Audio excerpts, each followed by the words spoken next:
Alright, so in this problem it says if a equals 120% of a number, then 40% of that number is, and then it lists out these options. Pause the video to solve it yourself and continue watching to see how I would solve this problem. Alright, so the first step I would take to solve this problem would be to write down the first thing that it gives us, which is a is equal to 120% of a number, let's just call it b, of b.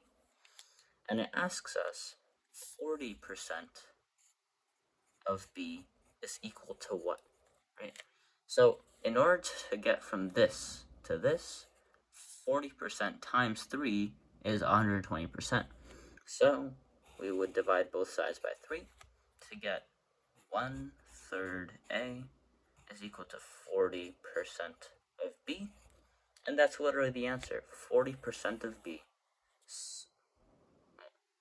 Well, no, sorry.